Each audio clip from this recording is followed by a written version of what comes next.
We have some important collections relating to the transatlantic slave trade, but they tend to be from the Liverpool end, so they're business records predominantly. And then there's things like the list of tradesmen, which sort of is evidence of how pervasive the business was throughout the city. Yeah. So you've got all the manufacturers supplying the goods, then you've got the people fitting out the ships. So as well as the owners who were making money, it's sort of providing employment for sailmakers and carpenters and lots of other people as well. I just came from a visit to the Slavery Museum, and that for me put a completely new perspective on the transnational slave trade.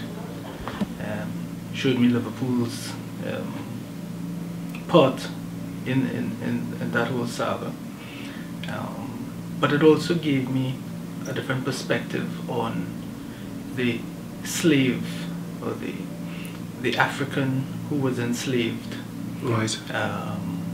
to work in the Caribbean and in America and South America. And in a way it gave me a new respect, because what I saw was not a weak people, but a very strong people. Just looking at the conditions under which they had to endure a 3-month voyage from Africa, and to survive that in itself was a symbol of strength. But it was clear to me that what was used were European tools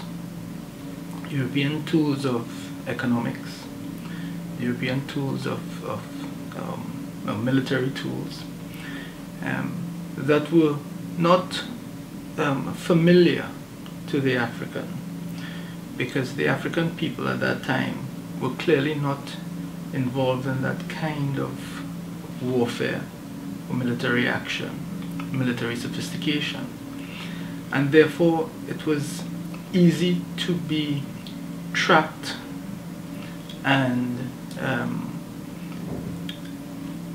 enslaved. But it didn't reflect on the African people. Got a ship's log of a ship on a slave voyage that shows how long it takes to sell the slaves. So they're sold sort of over a month or so, and sort of people come on and buy one or two. So it's I sort of had an idea that they all went in one go.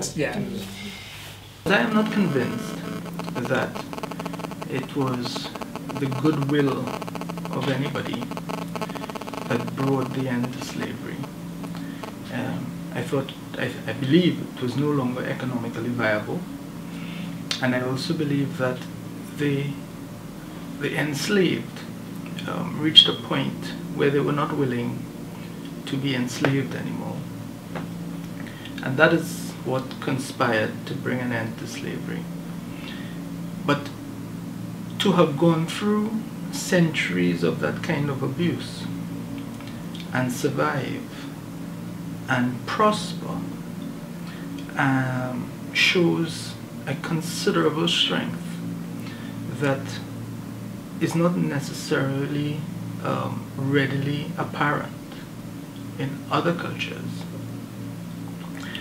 And I then saw the white regalia of the Ku Klux Klan that was on display.